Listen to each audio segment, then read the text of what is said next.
Greetings everyone. I am not at another theme park, baby. I'm in Sanford. Today, on the last video for Black History Month, I'm gonna do something a little different, a little special. I'm right outside of the retreat at Twin Lakes. And this little area has been an area of huge Black history. Not about an inventor or someone who changed the world. But this is intricately linked to Black history that's happening now.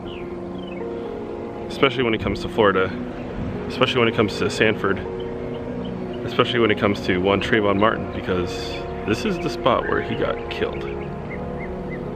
Now, I don't know specifically where because this is a gated community, so I can't go in. But what I do know, what I will do now, is that together, you and I will walk his journey. Meaning that I know that he left, he went to the gas station, he got himself a drink and some candy, and he walked right back, and that's when the event happened. So what better way to honor Trayvon Martin on February 26th, 8 years since his passing. And let's walk his path together.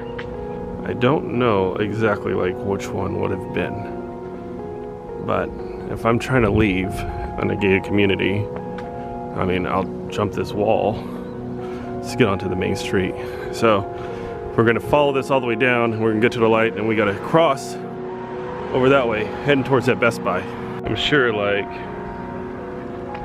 the whole place got surrounded like immediately. Like as soon as it happened, everybody just kind of descended upon this area and was trying to get in, or if this had always been a gated community, like up until recently. But it's odd to kind of see. Well, let's keep going. For those of you that are unaware of the crime, and I think a lot of people are aware of the crime, on February 26, 2012, Trayvon left his house that he was staying at. He was staying at his father's fiance's house, and he left so he can go get himself a, he wanted something to drink. He left, but but if you ever live like anywhere, a lot of people like to wear like a lot of dark clothing, and they like to go and walk and do whatever. His thing is that he was wearing dark clothes. I'm also wearing very dark clothes. I'm wearing a dark hoodie. It's like maybe like 80 degrees right now. Even though it's in the daytime, I did the daytime because one, you guys can see me and I have proper light when I'm recording this video, and two,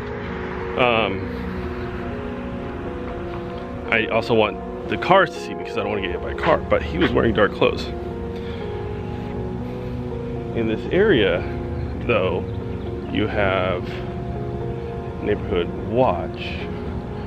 So with neighborhood watch, a group of people who are really just trying to help band together to protect their neighborhood. They want to protect themselves. You don't want anybody to break into your house. You want your neighbors to help you, and sometimes like police can be there, they cannot be there. It's a very odd situation.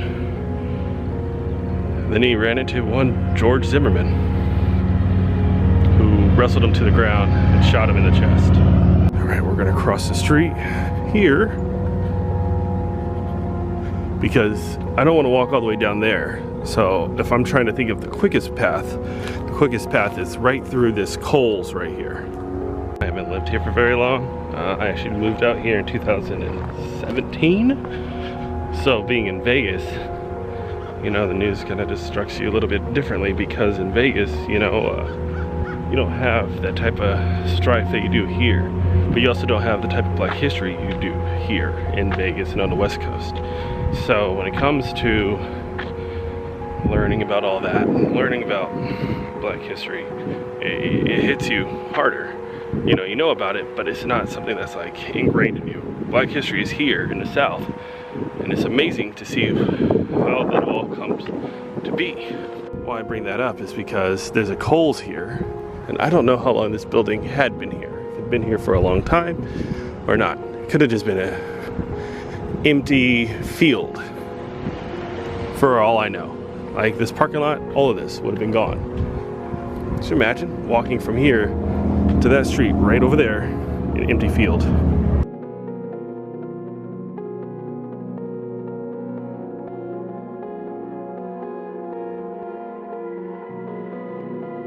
All right, so we get to our first junction here. It's a stop sign. You can follow this road right here. This is Reinhardt.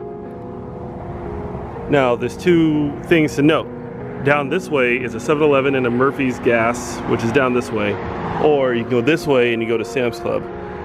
I could go to Sam's Club. It's a little bit of a distance, which is right down this road. And it keeps on going further past that light. There's another light, then it's Sam's Club. But I don't even think I can get a drink because I'm not a Sam's Club member. So I'm gonna head this way. The closest one is Murphy's. I don't think it's 7-Eleven, which is further down and to the left. So if I continue down this street, I can hit up this Murphy's. I'm gonna assume that Murphy's was here longer than the Target that's here, and then a Tire shopping center. I don't think that shopping center existed in 2012. If you guys are familiar with this area back in 2012, 2011, let me know, but I don't think that Super Target would have been here. So we're gonna continue going further down. My first stop is gonna be Murphy's. Then we can probably adjust and try to do a little bit more research from there. And I'm assuming Murphy's because Murphy's is closer and it has all the gas station needs that you need. And if I'm like, I kind of want something to drink and I kind of want candy, and let's say if I want it now, then I'm gonna go to the closest spot. I'm not gonna walk even further to 7-Eleven. But there is a caveat. And the caveat is this happened at night. So if I could see the business hours of Murphy's, if Murphy's was closed at 6 p.m., then Murphy's is officially out. We can't continue doing the walk to Murphy's. We got to go further down to 7-Eleven. And we'll go to 7-Eleven because 7-Eleven is open all the time. So let's go and check it out.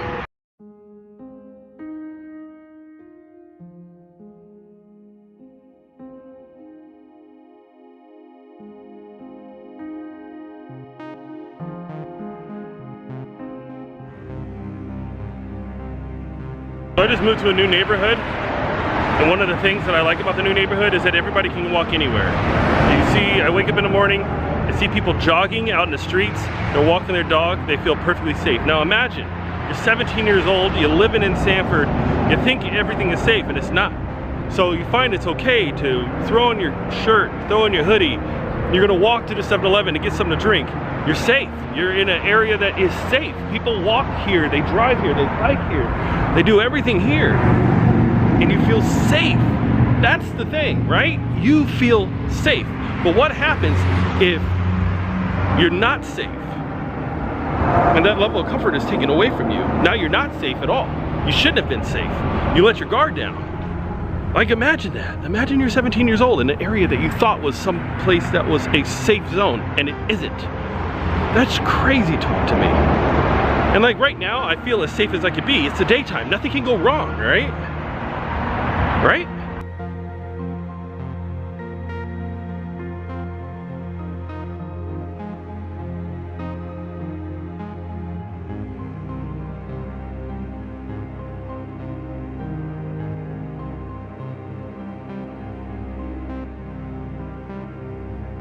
You gotta imagine it's noon, it's 75 degrees, everybody's wearing shorts and tank tops and short sleeves, and I'm wearing my jacket.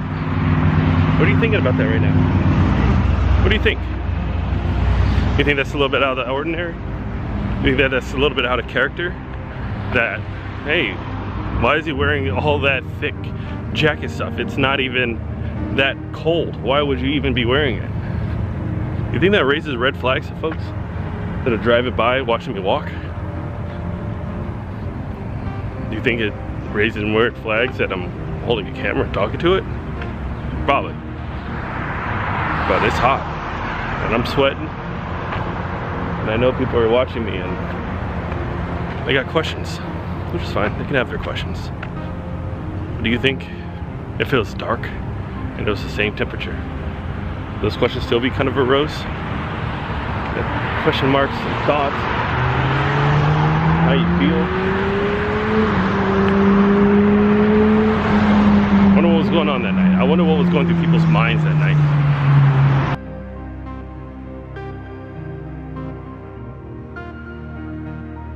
So this would have been our first stop, if this is a stop. But remember, if they close, we can't go here. We got to keep going further down. Like the gas stations would work, but the pumps will be closed. So let's see.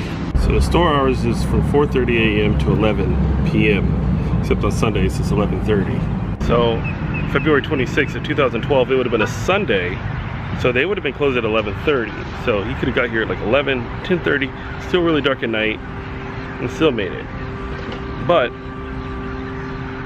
the one thing that I don't see that is specified is what convenience store. So I'm assuming this is it. I think he came here. I don't think he would have gone further down, because if you go further down this road right here, then you would have hit the 7-Eleven. So I think it was here. I think we stopped here. This is the closest area. Hey, Future Sean here. I want to kind of give just a little bit of an update based on what I kind of found as like late information. So I was kind of perusing the internet, I was looking through YouTube.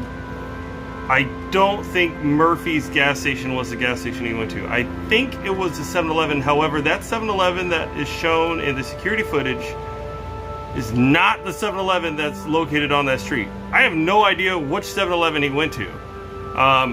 Because if you go further down that street, then there's a 7-Eleven, but that's not the 7-Eleven. That's kind of a oddly shaped 7-Eleven, so I don't think it was that one. So I'm not entirely sure which one he went to. But the fact still remains is that he walked from that townhome to a gas station. So sorry, it was all speculation at that point. So I did my best. Okay, go back to the video.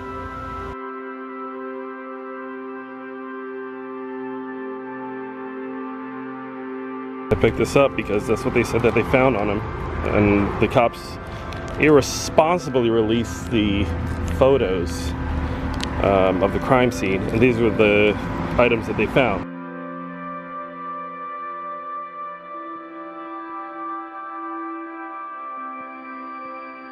A lot of this that I'm doing is purely speculation. I don't know, because there's a lot of the things that deals with the events is either known or is not known. And what is not known, again, it's where was the gas station that he was. It's probably evidence that's irrelevant. I'm just kind of going on what I would instinctually do. And instinctually, if I needed something, I'm going to the very first one rather than going to one that's further down. And this is purely on instinct here. But knowing that I got there faster, kind of doing what I did, rather than walk to the streets, then just kind of cutting through stuff is the most easiest way.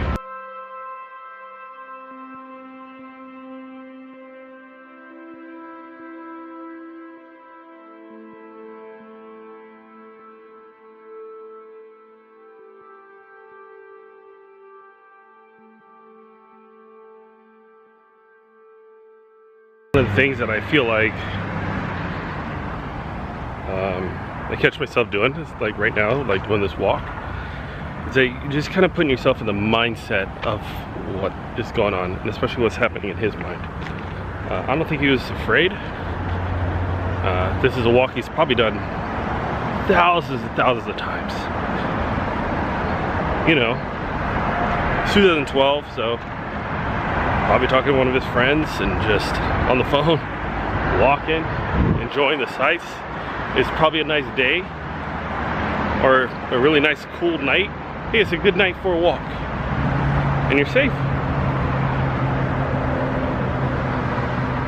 You know, it's crazy when you put yourself in the situations of other people, and when you're in this area that you think that events may have happened, you kind of start seeing things and putting yourself in that same position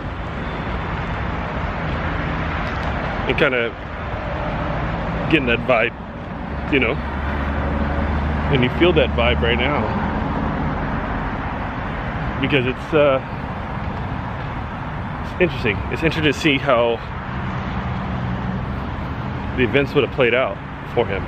I mean, I'm just kind of just chilling back, but there's a part of me that feels very anxious walking back to that gated community,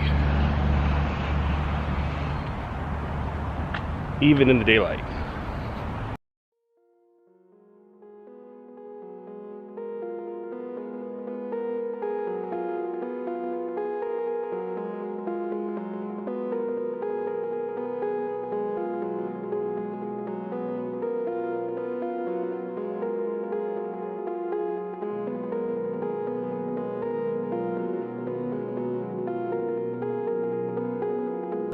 So probably wouldn't have jumped over those fences right there. That would have been kind of hard.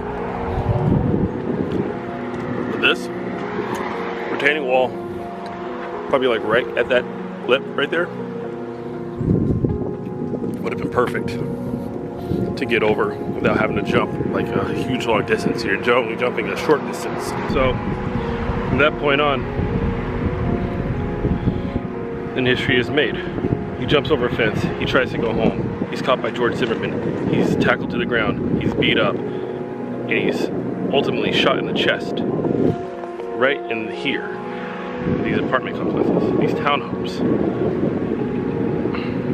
You know, I can understand slightly the level of fear that one may have had if you saw somebody kind of jumping a fence trying to get home. But there's a right way and a wrong way to do things. And taking a life is the wrong thing, 100% the wrong thing.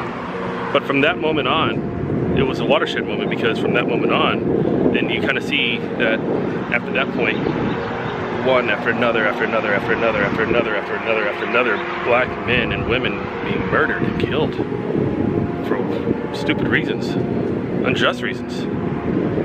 And it's still happening, like to this very day. It sucks. It sucks. Especially in February, especially during Black History Month, which we are celebrating. We're celebrating Black history and all the achievements that we've done, that black men and women have done, that have achieved everything.